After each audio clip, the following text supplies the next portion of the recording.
And we're back in the car like we never left. Welcome to the Confessions of a Not So Dangerous Mind podcast. I'd like to thank you all for spending some of your Friday evening here with me in New York. Well, once again, we're going to skip past all that promotional jazz and get right to the guts of the episode. So today, of course, I'm going to turn this light out. I apologize. Today is Valentine's Day. But I did a Valentine's Day disaster episode yesterday. So today I'm going to talk about, I'm going to briefly mention one film that was released on Valentine's Day. And if you were to imagine through film history, maybe name the 10 most unlikely movies to open on Valentine's Day. Well, on Valentine's Day in 1991, no less than Jonathan Demme's Oscar-sweeping legendary masterpiece, Silence of the Lambs. As unlikely a Valentine's. I mean, why not just release the movie Seven? What's in the box? Why not release that on Valentine's Day? We should have just pushed it back to Valentine's Day 1996 while we're at it. But Silence of the Lambs opened on Valentine's Day. Grossed over $250 million. It's a pretty good take for today. And 34 years ago, imagine that. Valentine's Day. But I want to focus on another movie that was released on Valentine's Day, 6 years after Silence of the Lambs. Now, this one doesn't really have any kind of negative connection or connotation as far as Valentine's Day. There's no romance in this film. But there are parallels to an earlier movie starring two of the principals in this particular movie, and I hadn't really drawn this comparison before, and I don't know why. It just didn't connect for me. But on February 14th, 1997, Clint Eastwood's very strong adaptation of David Baldacci's massive runaway best-selling novel, Absolute Power, opened in theaters. Now, Absolute Power, it's kind of underrated. I think the film is underrated in general, but William Goldman's screenplay adaptation of Baldacci's novel is even more underrated because it is an ingenious adaptation. Because there are times where you can't adapt a book exactly as fans of the book would want, simply because you don't have unlimited amounts of time in a movie. And this was something that the Harry Potter series, I felt, did a good job of. As the series went on, the movies were less and less direct adaptations of the books. In some cases, they had to go off on their own because there's so much material you just can't, unless you're doing a miniseries, you can't include everything. But other times, you have to make changes simply by virtue of who is playing what role, and are we making adjustments because a certain person is playing this role. In the case of Absolute Power, a book that my father read, and it may have been his second favorite fictional novel that he ever read, the first one being Bonfire of the Vanities, Tom Wolfe's novel. Dad read that book 3 times. Dad rarely read a book more than once. Once was enough. Even if it was something he loved. Bonfire, he read 3 times. Absolute Power, he read twice. I don't know that there were any other novels that he read more than once, aside from those 2 which I just mentioned. So he read Absolute Power. And when he, in New York Magazine, sometime in 1996, there was a little nugget in one of the, I think it was called The Intelligencer. It was sort of a gossip thing in New York Magazine. A lot of it dealt with New York gossip, but this particular piece, it talked about Clint Eastwood working on an adaptation of David Baldacci's novel, which had gotten very good reviews. This was not Bridges of Madison County, which was a trashy novel, which sold a shit ton of copies, and then Clint made the movie. This was a book which was very well regarded. It was considered pretty good literature, on top of being an incredibly exciting, very cinematic type of read. So Dad read this item, and he asked me, as somebody who was interested in movies, do you know anything about this Absolute Power movie that Clint Eastwood, I just read, is working on? Something like that. And I said I didn't even know that he was. This is where Dad was ahead of me. I hadn't read anything. I didn't know that he was working on an adaptation of this book. So Dad got a look on his face. He said something like, well, they're going to have to make some changes here. What does that mean? What the fuck? My dad's a CPA. What do you mean? He's telling me they're going to have to make some changes? What? Well, apparently, Clint was not just directing the movie, but he was starring in it. Okay, but that doesn't mean anything either. Clint's playing a character in a book called Luther, who is a jewel thief, who witnesses a murder, but not just any old murder. He's robbing a house. He is robbing a house, a billionaire's mansion that's supposed to be empty. While he's robbing it, two people enter the house. They start fooling around. The guy begins to cuff the woman around as if she wants to get hit during intercourse. They don't end up having intercourse. He simply kills her. While the jewel thief is trying to escape before any of this happens. So the jewel thief witnesses a murder. How's he going to go to the cops? And to make matters worse, the guy who committed the murder is the president of the United States. That's the setup of the book. It's the exact same thing in the movie. But where my dad pointed out, they're going to have to do something different because Clint Eastwood is not going to play a character who dies halfway through the movie. The character of Luther Whitney is not the hero in the book. The hero in the book is a partner in a law firm where Luther Whitney's daughter works. That is the main character in the book. Luther Whitney's not the main character in the book. My dear old dad was in his 50s at the time. He correctly surmised that if Clint is playing the Luther Whitney character, he's not dying halfway through. They're going to have to figure out some way. Maybe they'll do two heroes. But he knew that it was not going to be the book. Clint was not going to make a movie and star as a guy who gets killed an hour into the film. He's not going to do it.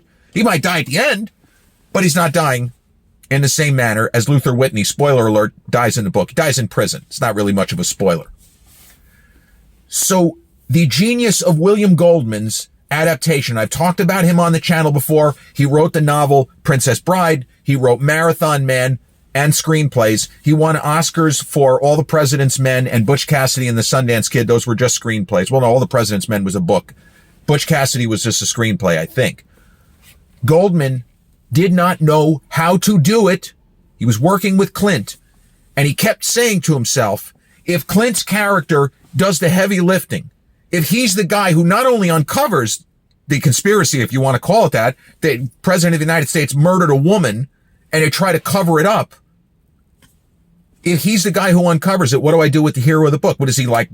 Is it a buddy story? Like, how would this even work? William Goldman made the decision. He took the main character of the book, gave the old double middle fingered salute, got rid of him. Main character of the book doesn't exist in Clint Eastwood's movie. Now, if you're a big fan of that book, if you love that main character, well, I don't see how this movie could work. But my dad loved the movie. He would have put it in his top 5 favorite Clint Eastwood films. That's how much he loved the film, even though the second half of the film is entirely different. But how could it not be? Clint's in almost every scene. In the book, his character is dead. So Absolute Power has an incredible cast. And this is the thing with Clint. On the one hand, he had the capacity to get whoever he wanted for almost every project. But on the other, his casting was almost always on point. And he is known as an actor's director, and not just because he doesn't like to do a ton of takes. He seems to have the ability to draw really great performances from his actors. Now, in this movie, I would say that he didn't quite get as much out of Judy Davis, who is a phenomenal actress. I feel like she wasn't miscast, but her performance isn't quite as good as it could be given her skill level. And unfortunately for Gene Hackman, the human cheat code actor, his character, Alan Richmond, is a fucking asshole. Like, it's not really that great of a character to play, but Gene Hackman just never missed. For what he's given to work with, he's fucking awesome. It's like Lex Luthor, only worse. Like, this guy is horrible. And I remember when the movie was coming out in 97 and Clint was doing, the interview rounds, and he'd already started work. He may have already completed a film that he directed and didn't act in, Midnight in the Garden of Good and Evil, with Kevin Spacey and John Cusack, among others. But Clint was asked, there's the thing with Clint, he had dipped his toe into politics, right? He was the one-term mayor of Carmel, California, about a decade before Absolute Power was shot. So he had at least a little bit of an interest in that. And somebody asked him, is the character of Alan Richmond, are you trying to tell us something about your thoughts on the current occupant of the White House, which at the time was Bill Clinton? And Clint laughed and laughed. And I believed him when he said, this is a character in a book that was written, I think it was probably written before Bill Clinton was in office, or I don't think that the author was trying to tell us that this was really the guy that's in the White House, because there have been movies that the parallels are supposed to be there, and this one, he said, no, I didn't see it that way. I wasn't trying to make a larger political point. This is just a separate story, a separate character, and, you know, I just wanted to make the best movie that I could. And I felt like he was being straightforward, but he did have a laugh when they asked him, is it supposed to be Clinton? He said, no, it's not supposed to be Clinton. You could find that interview on YouTube, and maybe Clint was putting one over on him, right? I don't know. He is an actor after all. But the story is very similar, movie and book. You have President of the United States who figures out that a jewel thief has apparently seen him commit this murder that they've covered up, but he can't really go after the guy without exposing himself. So that's where you have almost a little bit of a standoff, and who's going to blink first? Is anybody? Because there's a version where Luther Whitney just does nothing. He sits on the story, or maybe he takes what money he has because he's quite well off with all of the jewel robberies he's committed. Just go to a Caribbean island and, live out your days. But in the world of the film, the character played by Laura Linney, who gave a lot of strong performances in that era, opposite Richard Gere in Primal Fear, very, very good performance, terrific movie. Edward Norton, just out of nowhere with an unbelievable performance. I love Laura Linney's performance in The Truman Show with Jim Carrey the following year. I think she's great. And she's really good in this movie as Clint's somewhat estranged daughter. She's disappointed that her father was a criminal. She's a lawyer. He was a jewel thief. And now he's trying to do something right with his life. But there's a moment in the film, and Clint is playing a guy who is very capable, but he is not dangerous necessarily. He can take care of himself, but this is not Dirty Harry. This is not some of the other real tough guy, Right Turn Clyde, any of the Any Which Way But Loose movies. This is not Philo Beto, a guy who could beat up any man alive, or Gunnery Sergeant Tom Highway, probably the toughest character that Clint ever played. This is a guy who is a regular person, and he is going to flee. This is what in the book, he's ready to flee. And then he sees a news conference where the president just tells so many lies. He's so full of shit that Luther Whitney basically says, fuck this. I'm not going anywhere. I'm not going to let you get away with it. I don't give a shit what happens to me. Go fuck yourself. And then he decides he's going to one guy is going to go after the president of the United States with all of the apparatus and security that a president would have around him at all times. The film is really good. And I'm a bit confused as to why it's at only 56% on Rotten Tomatoes. The audience score is 90%.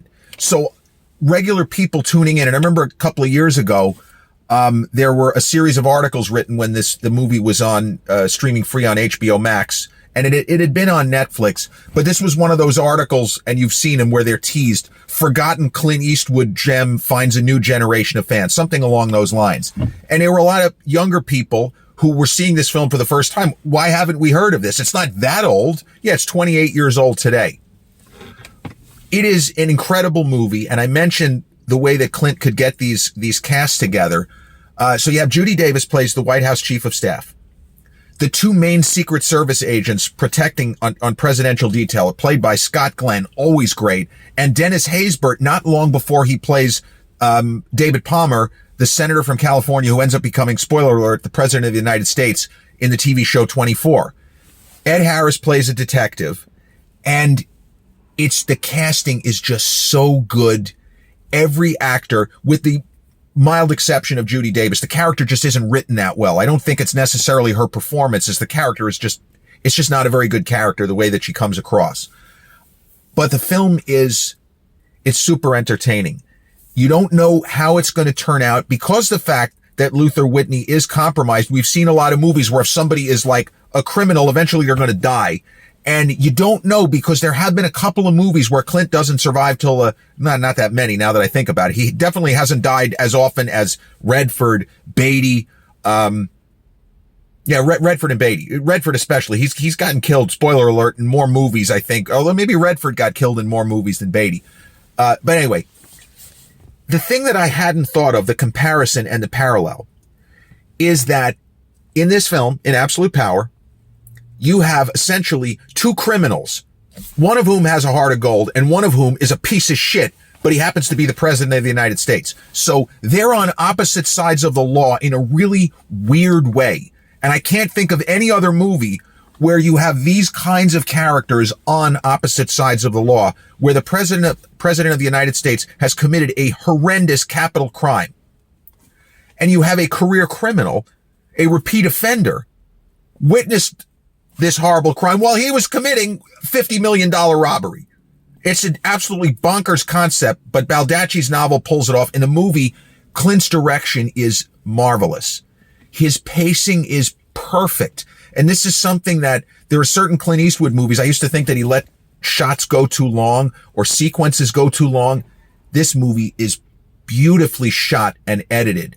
And Clint's character is not necessarily playing to the audience, but the moment where he stumbles on this murder taking place, it's some really good acting from Clint, reacting to what the Secret Service and Gene Hackman are trying to do in the room. And he gets laughs, and we like the character immediately, even though this guy is committing a $50 or $60 million robbery. This is the good guy? Well, yeah, he kind of is. So you have two bad people, really bad people, one of whom, in theory, is the law, president of the United States, the head of the executive branch. This is the guy. There's no guy behind the guy. This is the guy behind the guy behind the guy, as they say. And Clint is just a jewel thief. They're on opposite sides of the law. They're on some kind of collision course. Now, what I hadn't thought of is if you go back 5 years, the movie Unforgiven, it's very, very similar. Gene Hackman plays a sheriff. He's a good guy, right? He's a lawman. Sheriff Bill Daggett, Little Bill. He's cleaning up this one-horse bullshit town of Big Whiskey. Well, he's doing it with an iron fist. Only he and his minions are allowed to have guns. So they can pretty much do whatever the fuck they want. And Little Bill does. If he has a moral code, I don't know what it is. My way or the highway is not really a moral code. This is not Wyatt Earp. It's not even close. It's not even Doc Holliday. So Sheriff Bill Daggett in Unforgiven, if you compare that character to Alan Richmond, the president of the United States, they're not that different. They're supposed to be the good guy. They ain't the good guy. In Unforgiven, Clint plays a gunfighter, a known thief and murderer, a man of notoriously vicious and intemperate disposition. That's exactly how he's described. Notoriously vicious and intemperate disposition. Well, William Money has probably killed a lot more people than Little Bill Daggett.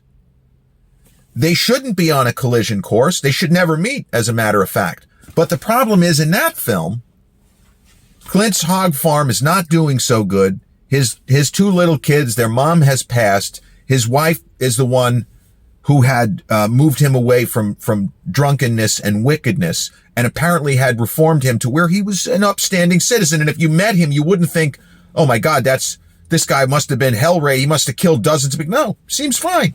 Seems like a likable old dude, with his kids and everything. He was horrendous. It's amazing that he's evaded the law to this point, but he's just quiet. He's on a farm. He's trying to raise his kids. And here we go. I need money. And these two cowboys attacked a woman and they're offering $1,000 bounty. I guess I got to go. I'm going to need the money because the hogs have got the fever and I don't have a way to make money. And his name being Money, M-U-N-N-Y.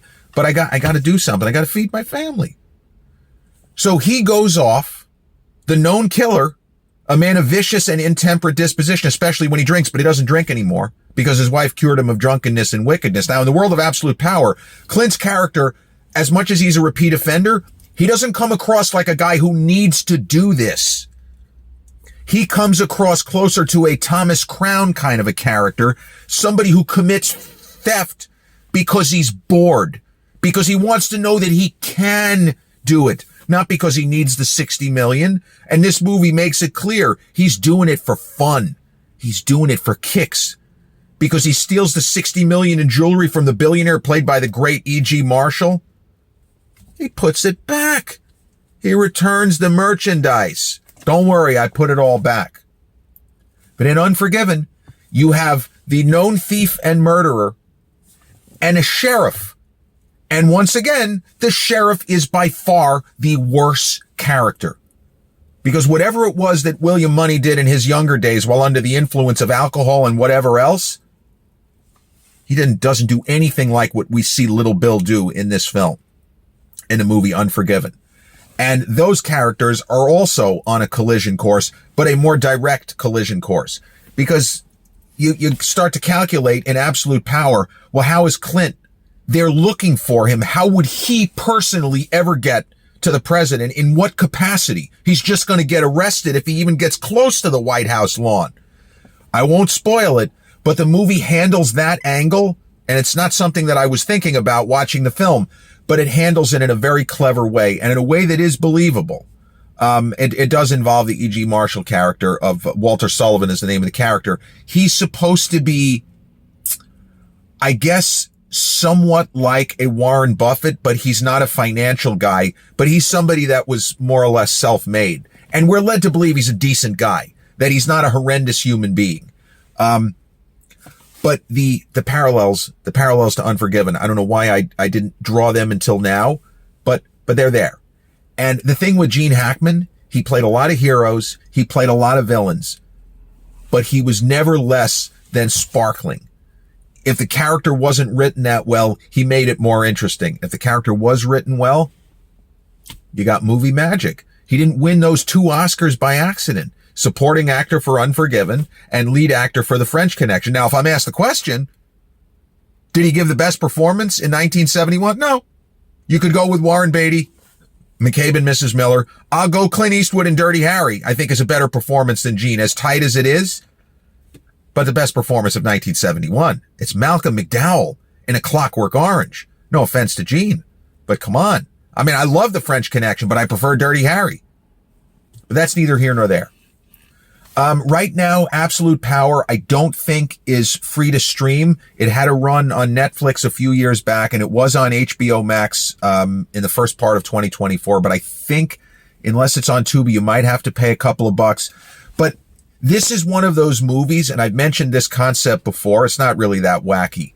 That if somebody is just interested, maybe they've seen Gran Torino, maybe they just know the name Clint Eastwood. If you were trying to come up with, well, what movies could constitute a kind of Clint Eastwood starter pack? Give me 5 movies.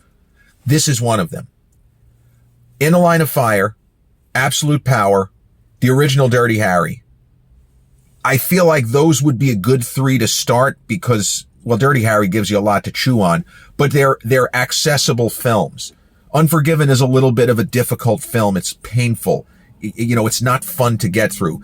Neither is The Good, the Bad, and the Ugly. That's a 3-hour Western. There are those that would argue that's still the best film that Clint ever made, but he didn't direct that. That was Sergio Leone.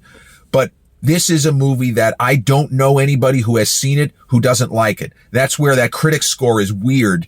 If it's 90% audience score, it means 9 out of 10 people that see the movie say, this is really good. This is terrific. So it is worth your time if you like mysteries, suspense films, thrillers. I mean, yeah, there's action elements, but Clint's, it's not the daring do like the Dirty Harry days. There's not even as much in the way of large scale action as in The Line of Fire 4 years earlier. Clint was 4 years younger. He was playing his real age, and I'm pretty sure his character is supposed to be about 65, you know, in this movie. So he wasn't playing younger. He doesn't have a girlfriend in her 20s or anything goofy like that. But speaking of that, his romance with Rene Russo and In the Line of Fire, I think, is magic. Even though there is a significant age difference, the actors make it work. They're both fantastic in that film. But Absolute Power, released on this day, Valentine's Day, 1997. A fantastic film celebrating its 28th anniversary of being released. Happy Valentine's Day to Absolute Power. Directed by Clint Eastwood, adapted brilliantly by William Goldman from David Baldacci's massive best-selling novel, and starring Clint Eastwood, Ed Harris, Gene Hackman, Judy Davis, Dennis Haysbert, Scott Glenn, and Laura Linney. This has been episode 446 of the Confessions of a Not So Dangerous Mind podcast. I'd like to thank you all so much for spending some of your early Friday evening here with me in New York. And if you check out this episode on the YouTube channel, haven't done so already, please click like, subscribe, comment, share, turn on those notifications. Or if you catch this episode on the audio platforms such as Podbean, Spotify, iTunes, or the others in which we're hosted, same general rule applies. Click like, subscribe, share, and turn on those notifications. I'll be back with a new episode real soon. Till then, peace.